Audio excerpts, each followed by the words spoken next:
क्या हुआ, कब हुआ, क्यों हुआ, कैसे हुआ। दिन भर आप ऐसी 100 बात सुनते हैं, लेकिन 100 बात की एक बात यह है कि सवाल उछालने से जिम्मेदारी खत्म नहीं होती। जब घड़ी इशारा करे 9 बजे रात का, वक्त 100 बात की एक बात का। किशोर अजवाणी के साथ IBN 7 पर।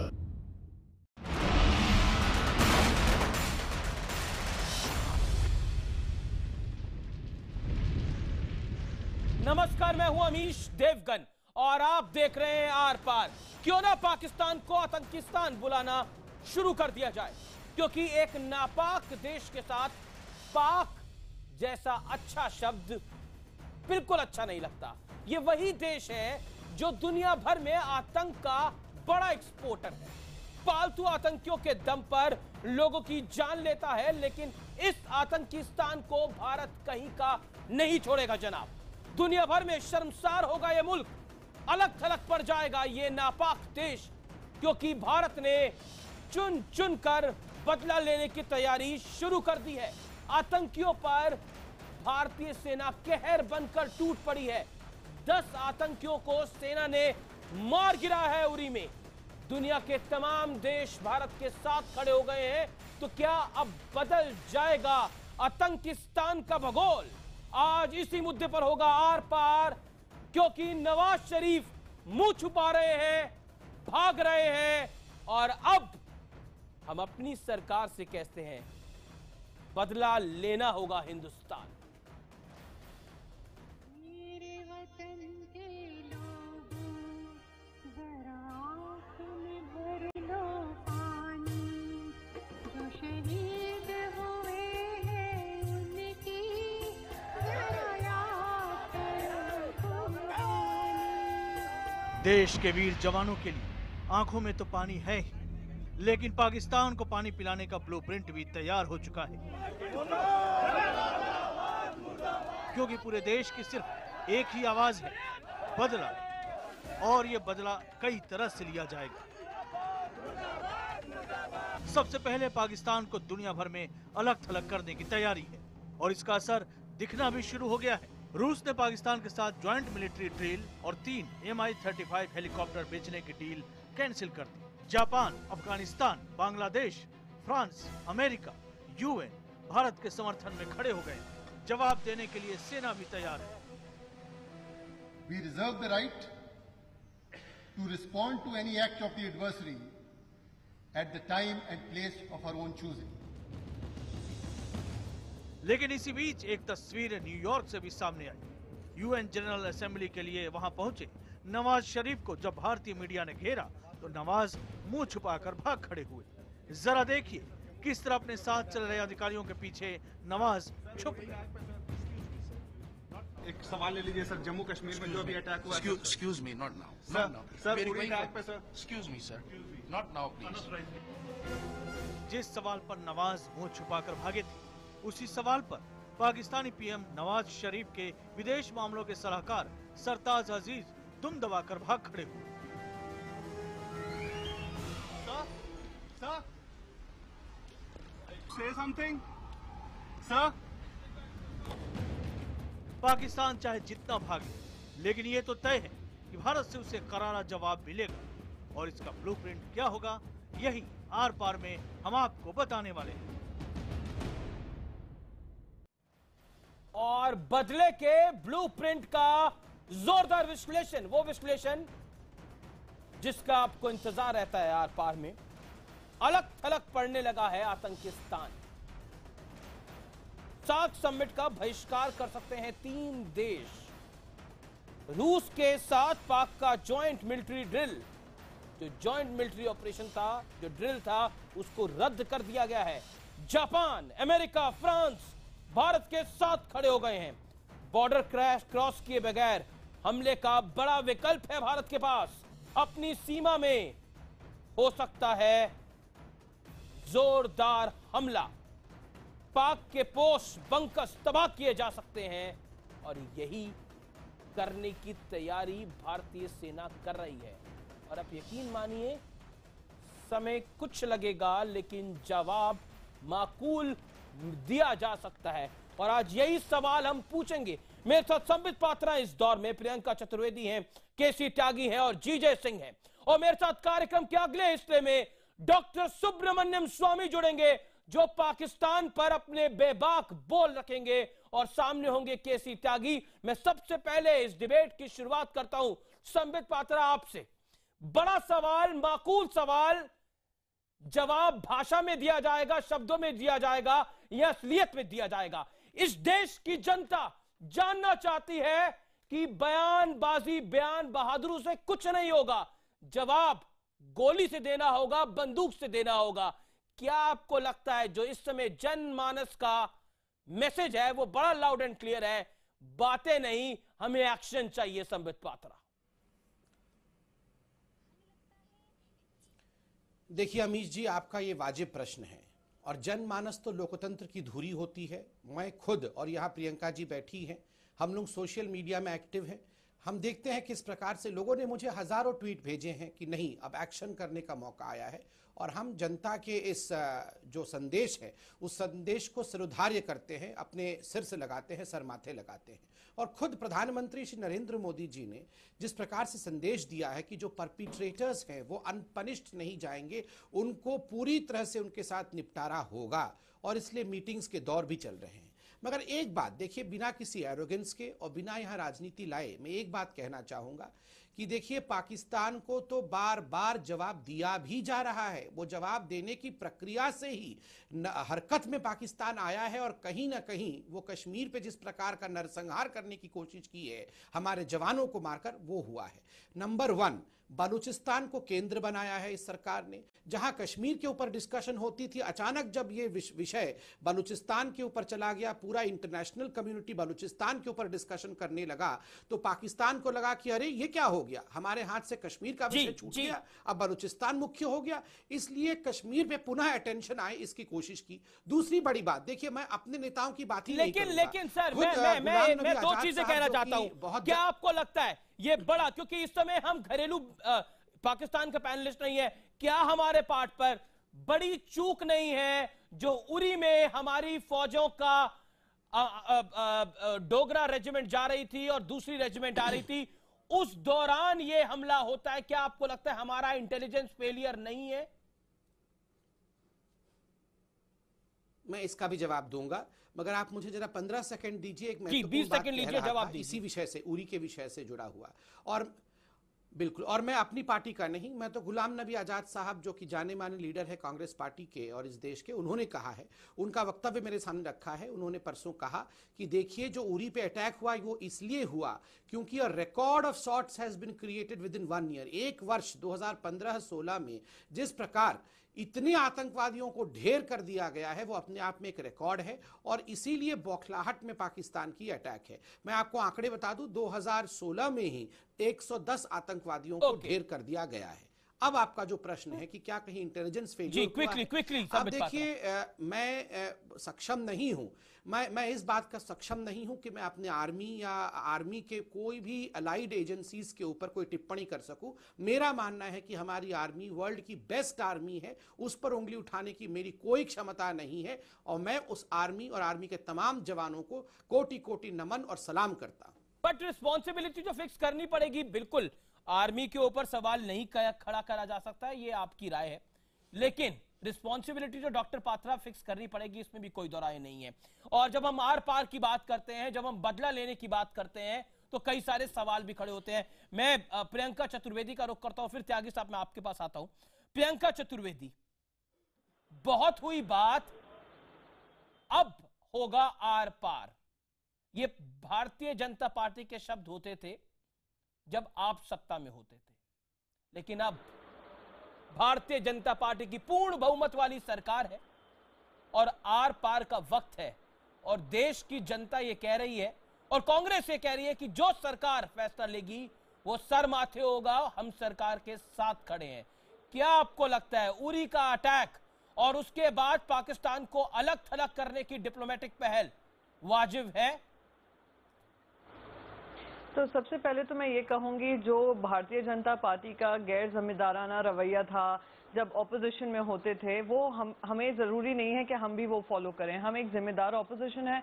हमने शुरुआत से ये कहा है कि पाकिस्तान को लेकर या पाकिस्तान की पॉलिसी को लेकर जो ये सरकार डिसीजन लेगी, जो उनको लगेगा कि सही मायने में काम करना चाहिए, उसमें हम उनका समर्थन देंगे। और जहाँ जहाँ उनसे खामियां होती हैं, ऑपोजिशन का काम होता है जहाँ जहाँ हमें लगे कमी है हम वो सरकार के सामने पेश करें। ये पॉलिटिकल पॉइंट स्कोरिंग नहीं होती, ये देश हित की बात होती है। इसको एंटी नेशनल कहना, ये सब कहना बहुत सारे चैनल्स ने किया था, बहुत सारी बीजेपी के लोगों ने कहा था, पर ऑपोजिशन की जिम्मेदारी होती है कि बताएं। तो ये हमारा काम है। वो हमने अभी भारतीय जनता पार्टी से भी कहा है, सरकार से भी कहा है। अब रही बात आर पार की, ये शब्द हमने तभी भी सुने थे 2014 में, अब 2016 हो गया है, हम वही शब्द सुन रहे हैं। पठानकोट के बाद हमने सुना था, हमने गुरदासपुर के बाद सुना था।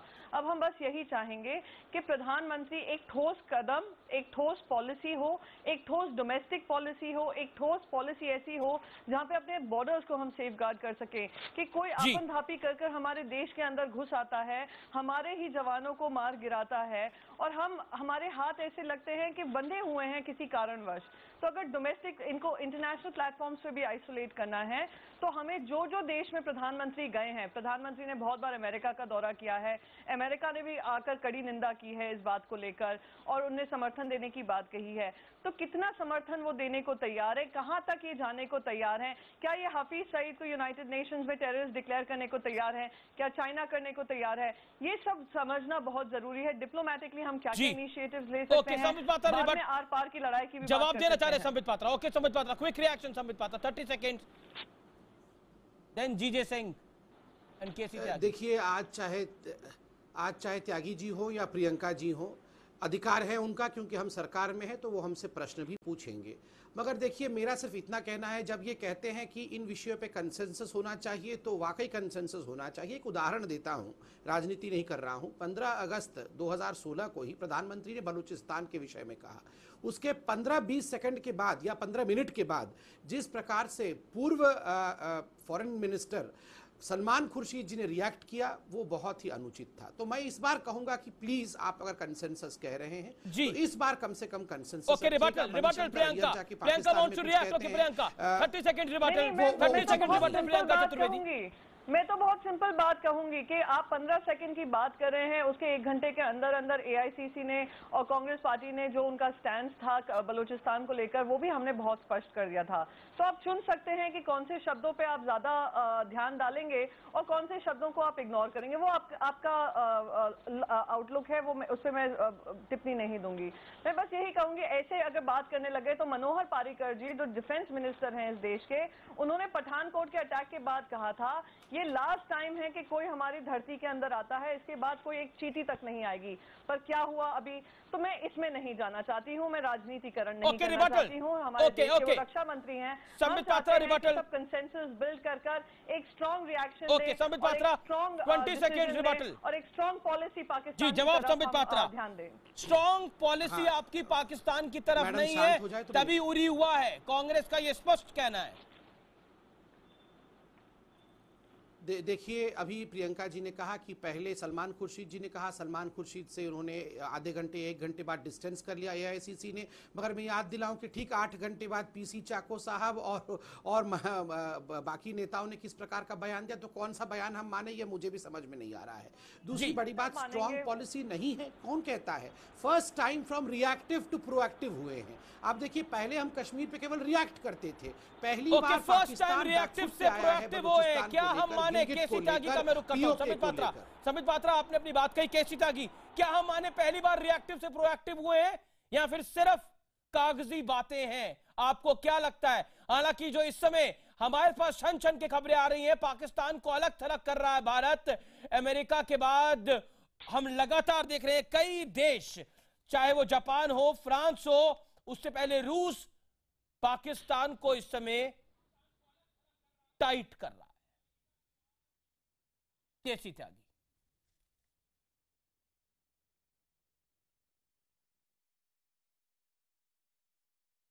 आवाज नहीं आ रही?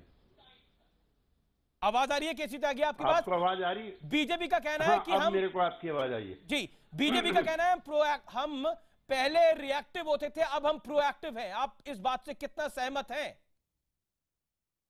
सीधा सवाल मेरा आपसे। नहीं, ये अमीश जी राष्ट्रीय सुरक्षा से जुड़े हुए प्रश्न हैं, और मेरा जो एक राजनीतिक कार्यकर्ता के रूप में 40-45 साल का अनुभव है, ऐसे प्रश्नों में देश पर आम सहमति रहती है। चाहे 65 का युद्ध हुआ, चाहे 71 का युद्ध हुआ, चाहे फिर कारगिल का युद्ध हुआ, इसमें पॉलिटिकल पार्टीज संसद के अंदर लड़े, संसद के बाहर लड़े, ये तो समझ में आता है। लेकिन हम और हमारी पार्टी इस प्रश्न पर पूरी तरह से सरकार के रुख के साथ रहेंगे। सरकार कोई भी अगर कदम उठाती है सीमाओं की रक्षा के लिए और उन पाकिस्तान से जो हालात पैदा हुए हैं उनसे निपटने के लिए। लेकिन चूंकि हम भारतीय जनता पार्टी के साथ भी 50 साल से हम इन्हीं के साथ हैं, जनसंघ के साथ थे, बीजेपी के साथ थे, ये आरोप जनसंघ की तरफ से भी हमारी तरफ से भी कांग्रेस के नेताओं पर लगता रहा, संसद के अंदर भी संसद के बाहर भी। लेकिन जब युद्ध का माहौल बनता था, राजीव गांधी जब प्रधानमंत्री थे तो उन्होंने अटल जी को यूएन भेजा और कहा कि जब तक डटे रहिए आप, जब तक आपका स्वास्थ्य ठीक ना और पैरवी भी कीजिए। नरसिंहा राव जी ने अटल जी को भेजा जेनेवा सम्मेलन में कश्मीर के मामले को लेकर के, हालांकि कांग्रेस की और जनसंघ की, बीजेपी की राय अलग अलग थी। मेरा एक तो इसमें यह कहना है कि दुनिया भर में एक वातावरण पहली बार पाकिस्तान के खिलाफ बना है, और रूस जैसा हमारा जो दोस्त था 1971 का, थैंक्स टू मिसेस गांधी, आज वो भी पाकिस्तान के साथ एक्सरसाइज कर रहा है। ये दुर्भाग्यपूर्ण है। और अब नहीं कर रहा, पहले कर रहा था। वहां पर करेक्शन ये है, पहले वो ज्वाइंट मिलिट्री ड्रिल कर रहा था जिसको रद्द कर दिया गया है।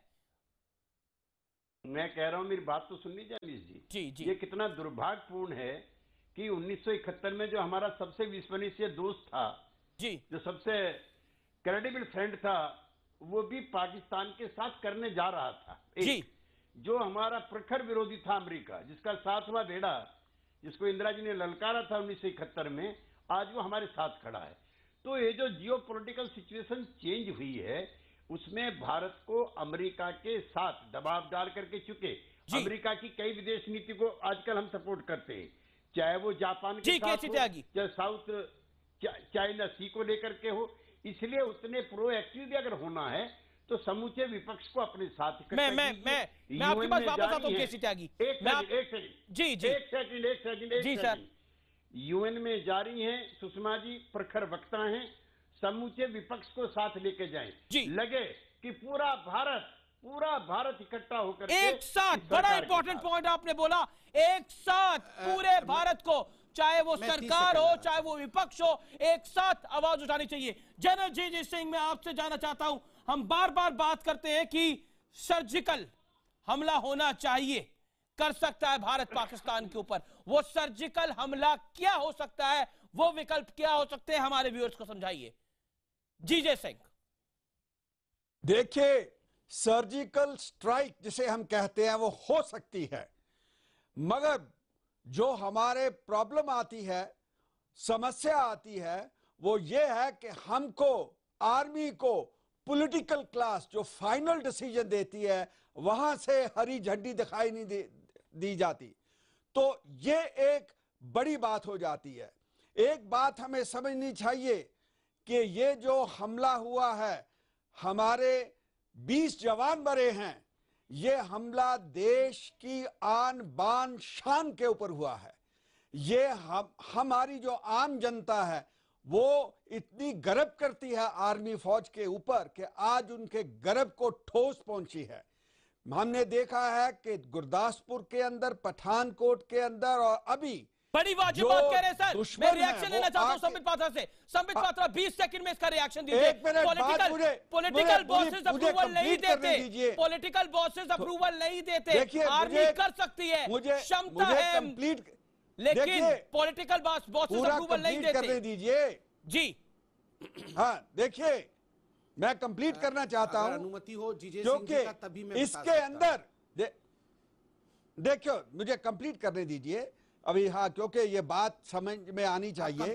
इसके अंदर जो होता है, उसके अंदर एलओसी जो है, लाइन ऑफ कंट्रोल उसको क्रॉस करना पड़ता है। मगर हमें एक बात समझनी चाहिए जी, हमारे जो लीडर्स हैं उनको एक बात समझनी चाहिए कि ये जो एलओसी है ये इंटरनेशनल बॉर्डर नहीं है जी, ये इंसिडेंटल लाइन है, जो कि लाइन जिसे हम कहते हैं दो फौजों की लड़ाई होती है। जी जी, जब इंस्ट्रक्शन आती है यूएनओ से टू होल्ड फायर कि अभी फायरिंग बंद करिए, जहां पे फौजें होती हैं वहीं पे रुक जाती हैं और उसको एक लाइन माना जाता है। जीजे सिंह मगर रिएक्शन ले लेते हैं, संबित पात्रा से जवाब ले लेते हैं, मेरे पास समय नहीं है जीजे सिंह, मुझे ब्रेक के लिए जाना है। नहीं है जनरल साहब मेरे को समय दीजिए। संबित पात्रा 30 सेकंड में पॉलिटिकल बॉसेस इस बार अप्रूवल देने को तैयार हैं, हाँ या ना? क्योंकि हिंदुस्तान को बदला चाहिए। देखिए पहली बात तो हाँ बदला चाहिए। हाँ, बिल्कुल ये बयान बहादुरों से नहीं होगा का। एक मिनट सुन लीजिए, सुन लीजिए, आप रुक जाइए एक मिनट। देखिए पहली बात तो है the proof lies in the pudding, कि कल जो पूरा विवेचना किया गया, जो प्रेस कॉन्फ्रेंस की गई, वो खुद आर्मी के अर्थात DGMO director general military operation ने किया। और उन्होंने क्या कहा कि आर्मी स्ट्राइक करेगी, आर्मी बदला लेगी, मगर वो टाइम हमारा होगा, वो स्थान हमारा होगा, वो समय हमारा होगा, और किस प्रकार से बदला लेंगे वो तरीका हमारा होगा। इसका अर्थ होता है कि जो पॉलिटिकल बॉसेस हैं उन्होंने हरी झंडी दिखा दी है।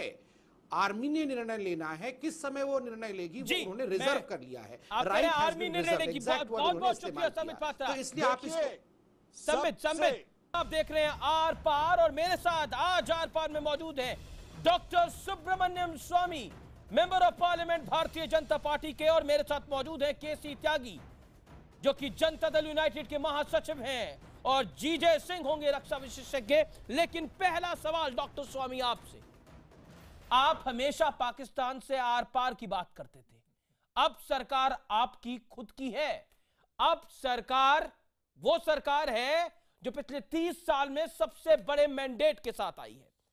बड़ा सवाल आपसे, आर पार होगा, निर्णायक आर पार होगा तो कब होगा, यह इस समय जनता पूछ रही है, हमारे दर्शक पूछ रहे हैं। और दूसरी अहम बात, क्या आपको लगता है चूक हुई है? और राहुल गांधी तो यह तक कह रहे हैं कि आतंकवादी इसलिए पनप रहे हैं क्योंकि पीडीपी और भाजपा की सरकार है, पीडीपी और बीजेपी की सरकार है घाटी में।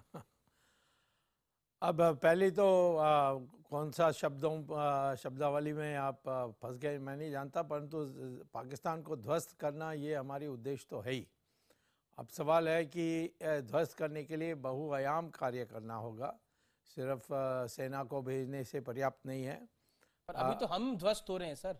हम तो ध्वस्त बिल्कुल नहीं हो रहे हैं। आप देखिए उरी में 18 जवान शहीद हो गए। ठीक है, उससे ध्वस्त नहीं हुए, दुखी हुए और चोट लगी है, परंतु उसको ध्वस्त नहीं कह सकते। इतना बड़ा हम क्यों नहीं उनके घर में घुस के मारते? उसके लिए तैयारी होनी चाहिए।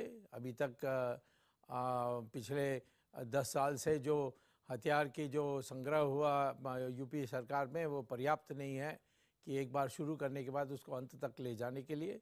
और वो ये सारी जो बातें हैं, देखिए आखिर में आप ये जानिए कि बांग्लादेश के टाइम पर हमने अप्रैल में शुरू किया और फिर दिसंबर में वॉर हुआ। अमेरिका ने 9/11 में अमेरिका सारी दुनिया में छाई हुई है, फिर भी उनको अफगानिस्तान जैसे, पर हमारा जैसा हश्र तो सर किसी का नहीं हो रहा। देखिए लेट्स बी फ्रैंक डॉक्टर स्वामी, नहीं वो आप तो देखिए आप सब तो ये सब अब 26/11 होता है इस देश के अंदर। नहीं और सर्कस की बात मत करिए, यहाँ सिनेमा की बात मत करिए, ये युद्ध है, बहुत सीरियस मामला है। डॉक्टर स्वामी मैं सीरियस बात ही कर रहा हूँ। और क्या 26/11 हमारे देश में हुआ। महाभारत में भी कृष्ण भगवान ने आखिर वक्त तक प्रयास किया, 5 गांव तक उन्होंने ऑफर किया था। तो मैं आपसे कहता हूं कि जब फैसला हो गया कि कुछ करना है इस बार, आप टाइम टेबल कैसे आप तय कर सकते हैं? सर महाभारत में भी बोला गया था याचना नहीं अब रण होगा, जीवन जय और मरण होगा। हम बोलते हैं याचना नहीं अब रण हो, और पाकिस्तान का मरण। फिर भी युद्ध शुरू होने के पहले कृष्ण भगवान जाकर 5 गांव की फैसला दी थी। तो मैं ये कह रहा हूं कि ये सारा पार हो गया है, अब तो युद्ध है, युद्ध की स्थिति है, और युद्ध की स्थिति में किस प्रकार से हमें उसको मैनेज करना है डॉक्टर साहब का। और इसीलिए मैं आप टाइम टेबल नहीं फिक्स कर सकते। नहीं, बिल्कुल टाइम टेबल हम कोई फिक्स करने वाले होते भी नहीं है, लेकिन 26/11 होता है, गुरदासपुर होता है, पठानकोट होता है और अब उरी हो जाता है। क्या आपको लगता है सिलसिलेवार तरीके से घात लगाता है पाकिस्तान, हमें ललकारता है? और मैं इसलिए आपसे सवाल पूछ रहा हूं, रक्षा मंत्री मनोहर पारेकर आपके परम मित्र है और कांग्रेस कह रही है कि रिस्पॉन्सिबिलिटी उनकी फिक्स हो जानी चाहिए। रणदीप सुरजेवाला कल हमारे प्रोग्राम में थे आर पार में, उन्होंने ये ऑफिशियली बयान दिया कि रिस्पॉन्सिबिलिटी उनकी फिक्स होनी चाहिए।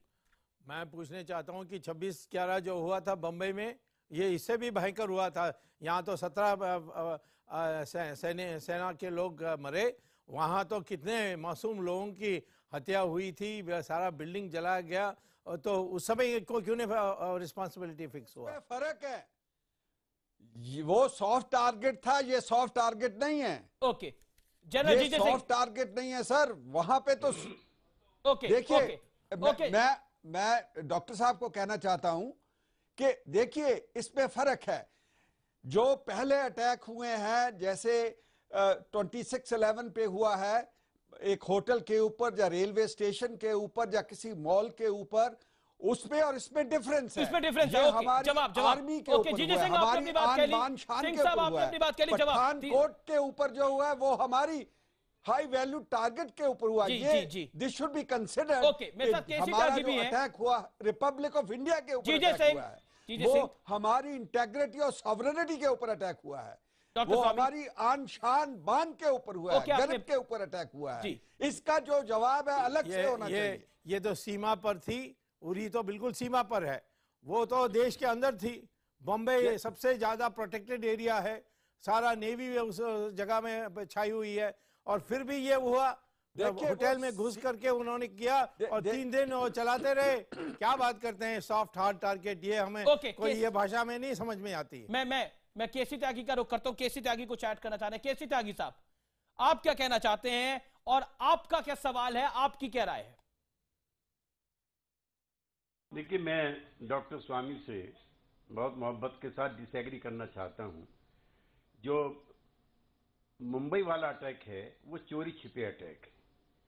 जो 26/11 है वो तिकड़म और चालाकी का अटैक है, जो पार्लियामेंट वाला है। उसके बाद मिलिट्री के कैंप में जाकर के जब आप हमला करते हैं तो आप मिलिट्री को चैलेंज कर रहे हैं, आप इंडियन आर्मी को चैलेंज कर रहे हैं। जब पठानकोट के बेस में आकर के आप हमला करते हैं तो आप सिविलियंस के अटैक और मिलिट्री के अटैक अलग अलग होते हैं। तो ये जो उरी वाला है डॉक्टर साहब, ये तो बाकायदा तार काट करके उन्होंने अंदर घुस कर अपने सैनिकों को मारा है। तो ये अटैक इंडियन नेशन पर है, ये अटैक इंडियन आर्मी पर है, ये होटल में खाने पीने वाले लोगों पर नहीं है जो मुंबई में हुआ था। तो इन दोनों में थोड़ा फर्क हम लोगों को करना चाहिए। जी डॉक्टर स्वामी, जवाब। ये कश्मीर जैसे बिगड़ी हुई स्थिति जिसको 60 साल से कांग्रेस ने इस हालत में पहुंचाई है, वहां सीमा पर ऐसा हो, वो रात को छिपे छिपे आए, ये किया, ऑलराइट, इसके लिए आगे ऐसा होना नहीं चाहिए। परंतु इसको कहना कि जो खाने पीने होटल में जाते हैं उनको मारने में कोई हर्जा नहीं, बट ये सैनिक को मारना ये सबसे बुरा है। वह देश के अंदर जो सबसे सुरक्षित इलाका है वहाँ वो आ पाते हैं और बोट में आकर के गेटवे ऑफ इंडिया से निकलते हैं, वो कोई पकड़ा नहीं जाता है। उसको कहते हैं कि वो सॉफ्ट टारगेट है, कोई हर्जा नहीं, इसमें खाने पीने लोग बैठे थे। ये तो हम मान नहीं सकते, ये आपकी कल्पना है। जहां तक पारीकर, इससे समझदार डिफेंस मिनिस्टर देश में आज तक आया नहीं। राहुल गांधी तो कह रहे हैं कि पीडीपी और आपकी सरकार है इसलिए आतंकवादी ज्यादा आ रहे हैं। अब वो कह रहे हैं, पहले उन्होंने जो गठबंधन बनाई थी फारूक अब्दुल्ला और उमर अब्दुल्ला से, वो कौन सी अच्छी थी? ये उस समय कितने आतंकवादी अटैक्स हुए थे। अच्छा नहीं है वहां तो लाल चौक में उन्होंने झंडा नहीं फहरा सके, इस बार तो हमने किया था। तो मैं आपसे कहता हूं कि राहुल गांधी तो कब बोलता है, कभी अभी आया होगा कोई नाइट क्लब से फ्रांस से, और उसको कुछ पता नहीं है, लोकल स्थिति बोल के चले जाएगा। कल वो यूपी में यात्रा कर रहे थे, यूपी में यात्रा करके कल फ्रांस चले जाएंगे। नहीं, चलिए, ये आपकी राय है। मैं एक संक्षेप में आपसे जानना चाहता हूं डॉक्टर स्वामी, आपसे एक सवाल जानना चाहता हूं। आप बार बार कह रहे हैं कि मनोहर पारेकर से बेहतर डिफेंस मिनिस्टर इस कंट्री को नहीं मिल सकता, लेकिन ये वही मनोहर पारेकर हैं जो पठानकोट के हमले के बाद बोले थे कि कोई चिड़िया भी अब पर नहीं मार सकती, लेकिन 18 जवान शहीद हो गए। जवाब। ठीक है, वो है जिसमें सवाल नहीं है। इसमें मैं ये कहता हूं कि बुरा हुआ है, इसका जांच होनी चाहिए और उसके लिए पारीकर को जिम्मेदार कैसे ठहरा सकते हो, देखेंगे। उसका तो इंटरनल इंक्वायरी तो हो ही रहा है कि ये कैसा हुआ, तो उसके बाद तय करेंगे। और पारीकर को कैसे हम कह सकते हैं वो दिल्ली में बैठ करके उसकी जिम्मेदारी है, ऐसे होती है तो फिर पहले लोग करके दिखाना चाहिए। एक जनता का जो व्यू है डॉक्टर स्वामी, जो मैं आपके साथ शेयर करना चाहता हूं। जो सरकार इस समय कर रही है, डिप्लोमेटिक मूव कर रही है, पाकिस्तान को अलग थलग करने की कोशिश है, जिसमें मोदी सरकार कुछ हद तक कामयाब भी हुई है, लेकिन वो एक होम्योपैथिक रूट है। लेकिन इस समय देश चाहता है कि सर्जिकल ऑपरेशन हो, वो बड़ी बात है। जो पब्लिक सेंटिमेंट है उससे कैसे निपटेंगे? उससे पब्लिक सेंटिमेंट हो सकती है और मैं कहता हूँ वही सही है, उसी को करना है हमें। और मैं कितने बार कहते आया हूँ कि इसी तो को सर्जिकल ऑपरेशन आपकी राय में कैसा होना चाहिए? होना चाहिए, उसमें तैयारी करके होना चाहिए। तुम्हारी टेलीविजन कमेंटेटर के कहने पर हम नहीं करने वाले। पर आप अपनी सरकार को सलाह दीजिए। मैं तो सलाह दी, मैं कल पारीकर से मिलकर आया हूँ, मैं डिफेंस कमेटी स्टैंडिंग कमेटी का मेंबर भी हूँ। मैं बता रहा हूँ कि वो तो करना ही है, मैं तो कई बार कह चुका हूँ। पर आज मैं ये कहूंगा कि आपके कहने पर नहीं करने वाले, टाइम टेबल आप नहीं फिक्स करने वाले हैं, हम फिक्स करेंगे, क्योंकि जिम्मेदारी हमारी होगी। ओके, जीजे सिंह कुछ कहना चाहते हैं। जीजे सिंह 30 सेकंड में आप अपनी बात रखिए। 30 सेकंड जीजे सिंह, 30 सेकंड। मैं ये कहना चाहता हूं, जो आपने कहा बिल्कुल ठीक कहा कि आज जो एक आम आदमी है, जो हमारी जनता है 1.2 बिलियन पीपल, उनका ये मानना है कि हमेशा वो अपने मन की कल्पना के अंदर ये स्टोरी देख रहे हैं कि जब ये ऐसा कांड होता तो हम मार खाते हैं, चाहे वो 26/11 हो, या गुरदासपुर हो, या ये मैं जवाब ले लेता हूं, मैं जवाब ले लेता हूं। मार खाई है। जी डॉक्टर साहब 30 सेकंड में इसका जवाब, मैं ब्रेक के लिए जा रहा हूं। पिक्चर के अंदर कोई हीरो नहीं दिख रहा। ओके जीजे सिंह आपने अपनी बात रखी। कोई मारने वाला कोई दिखाई नहीं दे रहा। ओके जीजे सिंह आपने अपनी बात पता था कि जब ये आर्मी में सर्व कर रहे थे उस समय क्या बोल रहे थे। आज भी मैं कहता हूं कि हमने आर्मी पर छोड़ा टाइमिंग के लिए, और वो उनको टाइमिंग तय करनी है। और मैं ये कितना बात आपको बता सकता हूँ, इनके कहने पर मैं नहीं कर सकता। आज वो रिटायर हो गए, जो सर्विंग जनरल्स हैं, मैं जानता हूं उनकी राय क्या है, उनसे मेरी बात भी हुई है। वो कहते हैं इस प्रकार की तैयारी होने के बाद हम कर सकते हैं, क्योंकि ये तो जनरल वॉर होगा जी, ये कोई कुश्ती का सवाल नहीं है, कौन मारेगा कौन किसको मुक्का मारेगा। मैं सीधा रुख करता हूं डॉक्टर स्वामी आपका। कांग्रेस कह रही है कि भारतीय जनता पार्टी की सरकार सिर्फ जुबानी जंग लड़ सकती है, असल जंग नहीं। उनके सबसे बड़ा नेता जवाहरलाल नेहरू कहा था कि जब मैंने अपने फौज को कह दिया कि चाइनीज आर्मी को फेंक दो भारत के बाहर से, और फिर इतनी बड़ी पिटाई हुई कि वो आसाम के लिए फेयरवेल एड्रेस दिया, farewell to Assam, All India Radio में। इनके नेता ऐसे हैं, हम तो ऐसे भाषण देने वाले लोग नहीं हैं। हम तो जब ऐसे मौका आएगी उसमें पूरी तैयारी करके पूरा करेंगे। ये तो पहली मौका है हमारे लिए। हम स्ट्रेटेजिकल बात करते हैं, क्योंकि आप कहीं ना कहीं विदेशी संबंधों को भी अच्छे से समझते हैं। कि आपको लगता है मौका है और मोदी सरकार के पास दस्तूर है, आपको ऐसा लगता है, या फिर आपको लगता है कि पब्लिक सेंटिमेंट एक तरफ, सरकार एक तरफ? नहीं, पब्लिक सेंटिमेंट तो जोशिला है और जरूर हम उसको सम्मान देते हैं, परंतु करना है बड़े सूझबूझ के साथ, तुम्हारे आग्रह पर नहीं। ये कोई कुश्ती नहीं है, कोई रेसलिंग मैच नहीं है, इसमें बहुत पहलू हैं, बहुत आयाम हैं, बहुत देशों के। बात लगता है विपक्ष में नहीं आप लोग समझते थे। नहीं, हम समझते थे, में तो होता था मुंह तोड़ जवाब दीजिए, हम होते तो हमला कर देते। अरे कमाल, हमने कभी नहीं कहा कि इस पर्टिकुलर डेट में आपने करना चाहिए, तुरंत क्यों नहीं किया, ऐसा तो नहीं कहा। चलिए, जवाहरलाल नेहरू का उनको जवाब देने बोलिए। त्यागी साहब का रुख करता हूं मैं। त्यागी साहब, सलाह क्या होगी डॉक्टर सुब्रमण्यम स्वामी की सरकार को और पार्टी को?